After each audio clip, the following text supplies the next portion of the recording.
Hi everyone, कैसे हैं आप सभी लोग। आप सभी का स्वागत है। आज बहुत शानदार क्लास है जिसका आप बहुत बेसब्री से इंतजार कर रहे थे। मैथ्स के वो क्वेश्चन जो कि जून 2024 में पूछे गए थे। जी हाँ, आप लोगों ने बहुत सारे कमेंट्स करे पिछली रीजनिंग की क्लास में, जनरल अवेयरनेस की क्लास में, कि मैथ्स के भी क्वेश्चन लेके आइए। तो आपके लिए हाजिर है मैथ्स के क्वेश्चन, सीधा लेके चलूंगा बिना किसी देरी के। और यहाँ पे आप लोगों के सामने है बॉर्डर का जो एग्जाम हुआ था 19 जून 2024 को, यानी कि बिल्कुल लेटेस्ट एग्जाम है, एक महीना भी नहीं हुआ है। और जैसे ही हमारे पास आंसर की आई, तुरंत हम इसके सॉल्यूशन लेके आप लोगों के लिए हाजिर हैं। मेरा नाम है कार्तिक और आप लोग देख रहे हैं प्लस माइनस। पहला क्वेश्चन है, the sum of numerator and denominator of a fraction is 45। आप लोगों को पता है कि अगर एक फ्रैक्शन है तो एक न्यूमरेटर होगा, उसका डिनोमिनेटर भी होगा। हमें बोला गया कि न्यूमरेटर और डिनोमिनेटर का जो सम है वो किसके बराबर है, 45, यानी कि 45 के बराबर गिवन है। अगर एक न्यूमरेटर में ये उसी न्यूमरेटर में हम 2 जोड़ दें और डिनोमिनेटर में 2 घटा दें तो हमारा जो फ्रैक्शन है ना वो बदल जाएगा 2/3 में। फ्रैक्शन हमारा 2/3 में बदल जाएगा। अब यहां से हम इसका क्रॉस मल्टीप्लाई करेंगे और ये हो जाएगा 3n प्लस में 6 is equals to 2d minus में 4।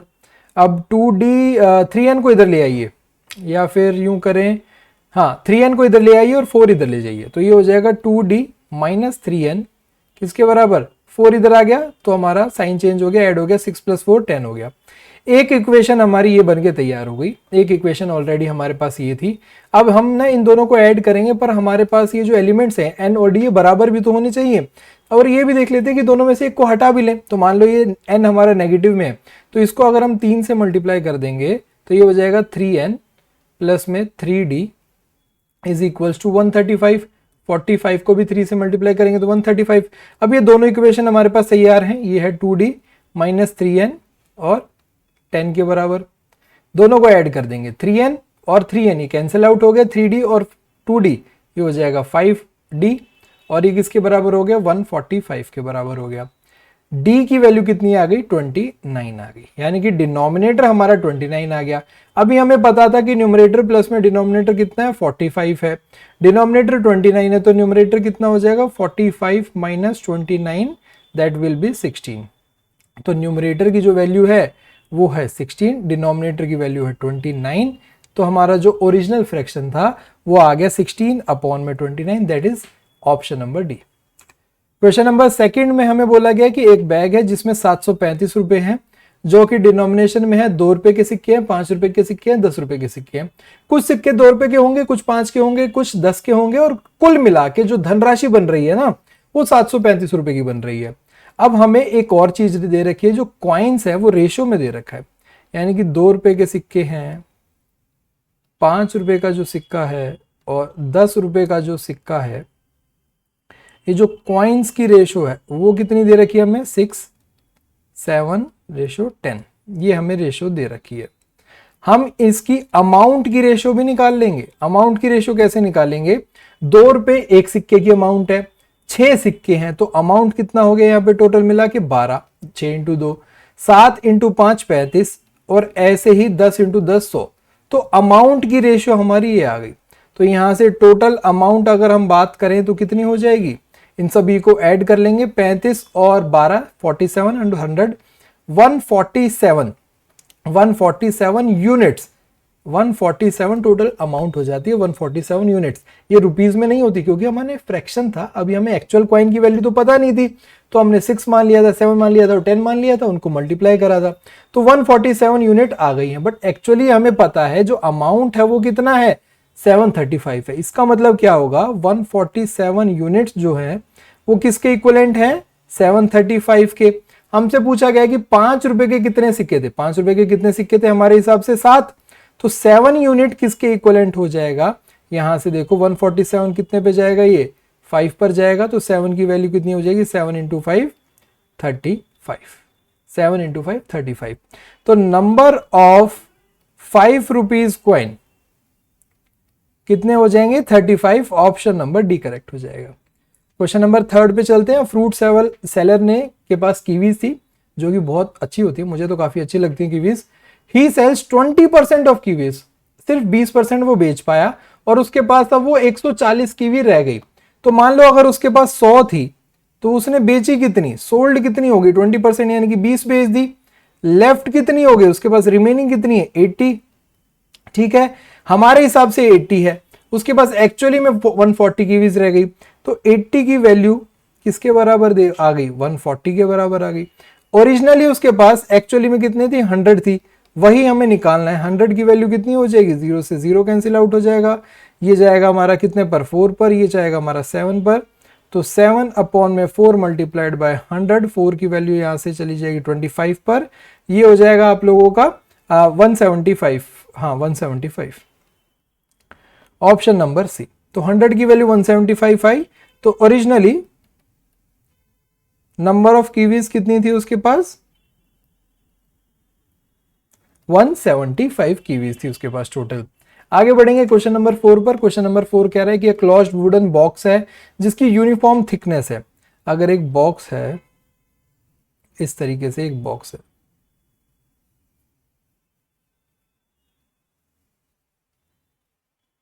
अब उसकी ना एक थिकनेस भी है भैया, थिकनेस यानी कि मोटी लकड़ी का बना हुआ है, वो मोटी लकड़ी का बना हुआ है, तो वो इस तरीके से थिकनेस भी होगी उसकी,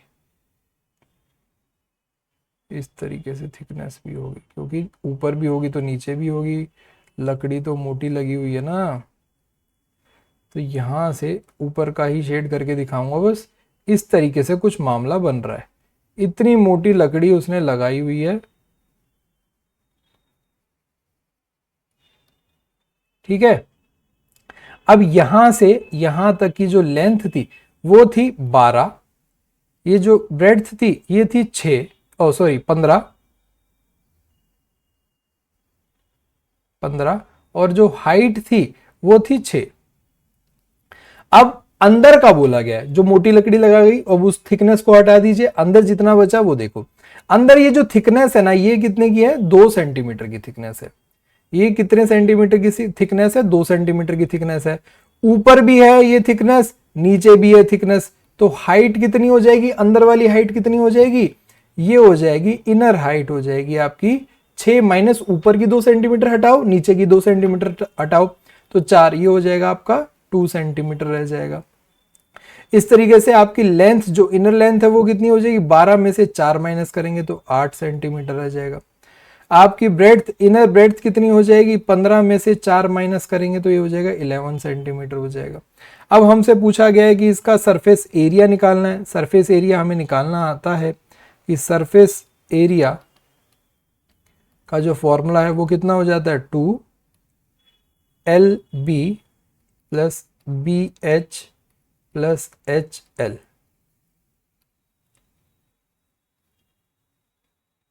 ठीक है, L इंटू बी कितना हो जाएगा, 8 into 11 88, plus B into H, B into H आप लोगों का 11 और 2 22,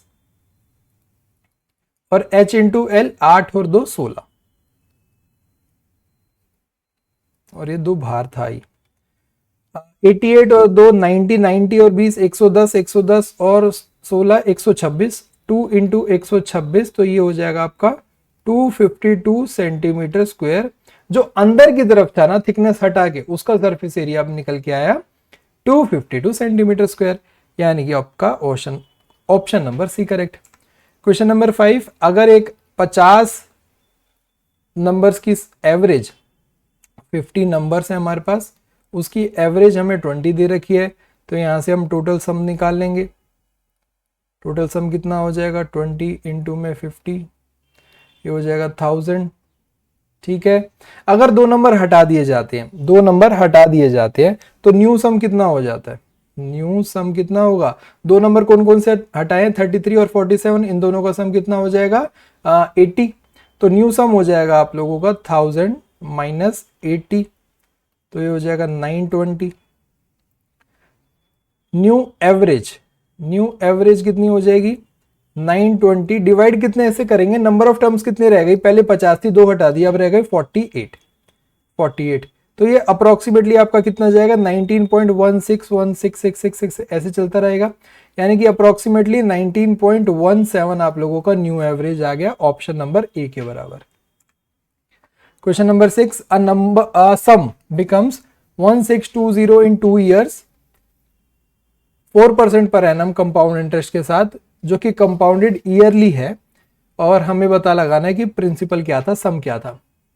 ठीक है, तो यहां देखिए अगर हम 4% की बात करेंगे तो 4% का मतलब क्या होता है, 1/25 फ्रैक्शन में। तो यहां से प्रिंसिपल की वैल्यू कितनी आ जाएगी, 25। क्योंकि टाइम पीरियड 2 साल है तो स्क्वायर लेंगे, तो प्रिंसिपल कितना हो गया, 625 का हो गया। अगर अब हम बात करेंगे इंटरेस्ट की, तो पहले साल का इंटरेस्ट क्या होगा, 1/25 होगा, किसका, 625 का। तो ये कितना होगा, 25। ठीक है, तो पहले साल का इंटरेस्ट कितना आ गया, 625 का 4% के हिसाब से, यानी कि 1/25 के हिसाब से आप लोगों का इंटरेस्ट कितना आ गया, 25। एक सेकेंड दीजिए।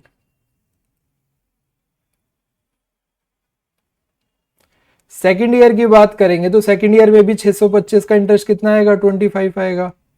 अब आपको ये पता है कि कंपाउंड इंटरेस्ट है तो इंटरेस्ट पे भी इंटरेस्ट लगेगा, तो 25 का इंटरेस्ट कितना आएगा, 1/25 के हिसाब से, यानी कि 1 आएगा। टोटल इंटरेस्ट कितना हो जाएगा, 25 25 50 और 1 51, टोटल इंटरेस्ट 51 हो गया। तो अमाउंट कितना हो जाएगा, अमाउंट होता है प्रिंसिपल प्लस में इंटरेस्ट। प्रिंसिपल कितना था, 625 का, अमाउंट कितना है, 51 का, तो टोटल हो जाएगा 676। और हमें दे रखा है कि जो एक्चुअली में 1620 के बराबर हो जाता है। तो ये जो अमाउंट है 676, ये किसके बराबर हो जाएगा, 1620 के बराबर हो जाएगा। आप लोगों को सम निकालना है, यानी कि प्रिंसिपल निकालना है। प्रिंसिपल हमने 625 माना था, तो 625 की वैल्यू कितनी हो जाएगी, ये हो जाएगी आपकी 1620 अपॉन में 676 मल्टीप्लाइड बाय 625। इसकी जब आप कैलकुलेशन करोगे तो ये आप लोगों का आ जाएगा 1497.78, यानी कि ऑप्शन नंबर बी के बराबर आ जाएगी। तो कैलकुलेशन की प्रैक्टिस तो कर ही रहे हो ना आप लोग, डेली आधे घंटा कैलकुलेशन की प्रैक्टिस करो। इस तरीके के क्वेश्चन में कुछ भी नहीं होता, क्योंकि कॉन्सेप्ट आपको पता होता है, फंसते कहाँ हो बस कैलकुलेशन में। तो कैलकुलेशन में दिक्कत आनी नहीं चाहिए। आगे बढ़ेंगे क्वेश्चन नंबर 7 पर। Which of the following number is divisible by 11। Divisibility of 11 क्या होता है, alternate number, difference of sum of alternate numbers, alternate digits. किसी भी एक नंबर में जो ऑल्टरनेट डिजिट का अगर सम लिया जाए और उनका डिफरेंस देखा जाए, इफ डिफरेंस इज 0 और मल्टीपल ऑफ 11, अगर डिफरेंस क्या है, 0 आ जाता है या मल्टीपल ऑफ 11 आ जाता है, then complete number, then only, या तो 0 है या फिर मल्टीपल ऑफ 11 है। मल्टीपल ऑफ 11 का मतलब है कोई ऐसी संख्या जो 11 से डिवाइड होती है, जैसे 11, 22, 33, 44, 45, 55, 44, 55, 66। तो इस तरीके की कोई भी संख्या आ जाए तो वो आपका पूरा का पूरा number, complete number is divisible by 11। तो पूरी संख्या क्या हो जाएगी, डिविजिबल बाय 11 हो जाएगी। तो ये आपके डिविजिबिलिटी रूल होता है, ये आप लोग यहाँ पे अप्लाई करके देखेंगे। मैं एक एग्जांपल ले लेता हूं, जैसे ये वाला ले लेता हूं, 4 5 1 2 8, 8 और 1 9, 9 और 4 13, 5 और 2 7। ये हमने ऑल्टरनेट जो डिजिट्स थी उनको जोड़ लिया आपस में। अब इनका डिफरेंस देखेंगे, ये आ गया 6, तो 6 ना तो 0 है ना ही मल्टीपल ऑफ 11 है, तो ये पूरा नंबर 11 से डिवाइड नहीं होता है। अब अगला देख लो, 2 7 8 7 4, इसमें देखोगे 4 और 8 12, 12 और 12 और 2 14, 7 और 7 14। तो दोनों जो ऑल्टरनेट डिजिट्स थी उनका सम 14 14 आ गया। इनका जो डिफरेंस है वो आ गया 0। तो हमने क्या बोला था, क्या तो डिफरेंस 0 आ जाना चाहिए या फिर मल्टीपल ऑफ 11 आ जाना चाहिए। 0 आ गया तो ये पूरी की पूरी जो संख्या है वो 11 से क्या होती है, डिवाइड हो जाएगी। तो इसका आंसर ऑप्शन नंबर डी आ जाएगा। बाकी के 2 ऑप्शन भी आप लोग चेक कर लोगे, पर आंसर आपका ऑप्शन नंबर डी ही आएगा। Question number 8. A sum of money is to be distributed among A, B, C, D in a ratio 7:2:4 respectively. A, B, C और D में डिस्ट्रीब्यूट करना है। कितना डिस्ट्रीब्यूट करना है, रेशो कितना है, 7:2:4:3। और बोला गया कि C को 1500 रुपए ज्यादा मिलते हैं D से। सी और डी के बीच में डिफरेंस देखो कितना है, 1 का डिफरेंस है, तो 1 यूनिट की वैल्यू कितनी के बराबर दे दी, 1500 के बराबर दे दी। बी का शेयर कितना होगा, बी का शेयर कितना है भाई, 2 यूनिट है। अगर 1 यूनिट की वैल्यू 1500 के बराबर है तो 2 यूनिट की वैल्यू कितनी हो जाएगी, 1500 मल्टीप्लाइड बाय 2, यानी कि 3000 आपका क्या हो जाएगा, बी का शेयर हो जाएगा। बी का शेयर 3000, यानी कि ऑप्शन नंबर सी करेक्ट होगा। Question number 9, height of cylinder whose radius is 7 centimetre. Radius क्या है, 7 है। हाइट हमें पता लगानी है और टोटल सरफेस एरिया हमें दे दिया गया है, तो कितना है, 792 सेंटीमीटर स्क्वायर। तो total surface area of cylinder क्या होता है,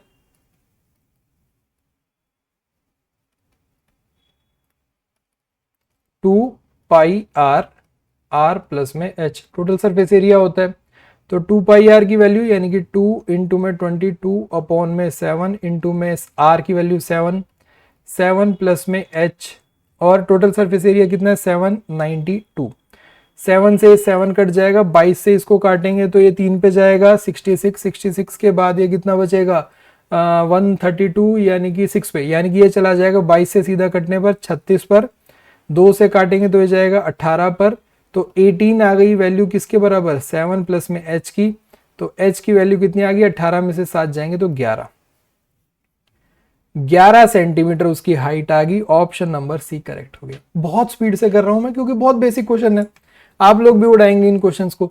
if a person walks at a 15 kilometre की स्पीड इंस्टेड ऑफ 10 किलोमीटर, यानी कि पहले अगर वो इंसान स्पीड 1 क्या है उसकी, 10 किलोमीटर प्रति घंटा की स्पीड से चल रहा था, अब उसे बोला गया है कि दूसरी जो स्पीड यानी कि अब वो 15 किलोमीटर स्पीड से चलना चाहता है। तो पहले अगर वो डिस्टेंस d1 की बात करेंगे तो वो डिस्टेंस दूरी अगर मान लो d तय कर रहा था, तो अगर 15 किलोमीटर प्रति घंटा की स्पीड से चलेगा तो वो 20 किलोमीटर ज्यादा चलेगा। वो कितना ज्यादा चलेगा, 20 किलोमीटर ज्यादा चलेगा। तो ये कितना हो जाएगा, पहले वाले से 20 किलोमीटर ज्यादा, पहले d था अब ज्यादा। हमें क्या दे रखा है, इक्वल टाइम, उसी टाइम पे वो 20 किलोमीटर ज्यादा चला है। इक्वल टाइम के केस में क्या हो जाएगा, डिस्टेंस अपॉन में स्पीड पहले केस में, बाकी सेकंड केस में भी यानी कि डिस्टेंस अपॉन में 20, डिस्टेंस प्लस 20 अपॉन में स्पीड 2, ये दोनों बराबर होंगी। पहले जो डिस्टेंस थी हमें पता नहीं थी, स्पीड का तो पता था 10 थी, यहाँ पे क्या है डिस्टेंस प्लस में 20, स्पीड हमें पता है 15 है। 5 से काटोगे 2 पे जाएगा, 5 से काटोगे 3 पर, तो ये जाएगा 3d किसके बराबर, 2d प्लस में 40 के बराबर। डिस्टेंस की वैल्यू आ गई 40। कैसे आई, 3d है, यहाँ पे 2d है, 2d को इधर ले आओगे, 3 में से 2 जाएंगे, 1 बचेगा, d की वैल्यू कितनी आ गई, 40 किलोमीटर। यानी कि पहले जब वो 10 किलोमीटर प्रति घंटा की स्पीड से चल रही थी तो तब एक्चुअल डिस्टेंस कितनी ट्रेवल करी थी उसने, 40 की। अगर हमसे पूछा जाता है कि उसकी स्पीड जब 15 किलोमीटर हो गई तब वो कितनी दूरी तय करेगा, तो 40 में 20 जोड़ देते तो 60 किलोमीटर। अभी कितना है, 40, यानी कि ऑप्शन नंबर सी हमारा करेक्ट हो गया। तो दोस्तों ये थे हमारे आज के क्वेश्चन। मुझे लगता है कि आप लोगों को भी बहुत ही मजा आया होगा आज के क्वेश्चन देख के, और एक बूस्ट मिला होगा कि हाँ अरे बहुत इजी क्वेश्चन पूछे जा रहे हैं, तो हम जो प्रैक्टिस कर रहे हैं वो सही प्रैक्टिस कर रहे हैं, हम जो क्वेश्चन सॉल्व कर रहे हैं वो सही कर रहे हैं। और हमारे एग्जाम में भी अगर ऐसे क्वेश्चन आएंगे, क्योंकि जो कि आने ही है, क्योंकि DSSB के क्वेश्चन है, अगर क्वेश्चन ऐसे आएंगे तो हम इन्हें बहुत आसानी से करेंगे। तो ये कॉन्फिडेंस जो मिलता है ना हमें प्रीवियस ईयर क्वेश्चन लगा के, और जो पैटर्न की हमें नॉलेज मिलती है, जो एग्जामिनर की नॉलेज मिलती है हमें, वो बहुत इंपॉर्टेंट होती है। तो इसी तरीके से और भी वीडियोस आप लोगों के लिए लाता रहूंगा। अपना साथ और अपना प्यार यूं ही बरकरार रखना। बहुत मोटिवेशन मिलती है जब आप लोग अपने लाइक करते हैं, जब आप लोग कमेंट करते हैं, शेयर करते हैं। तो थैंक यू सो मच इतना प्यार और इतना साथ देने के लिए। मुझे तो कभी कभी लगता है कि बहुत कुछ आप लोगों ने जो इतना साथ दिया है उसके लिए बहुत बहुत शुक्रिया। मेरे जो वर्ड्स हैं वो कम ही रहते हैं। Thank you so much once again. फिर मुलाकात होगी आपसे एक नई वीडियो में। तब तक के लिए आप लोग अपना ध्यान रखें। मेरा नाम है कार्तिक और आप लोग देख रहे थे प्लस माइनस। नमस्कार।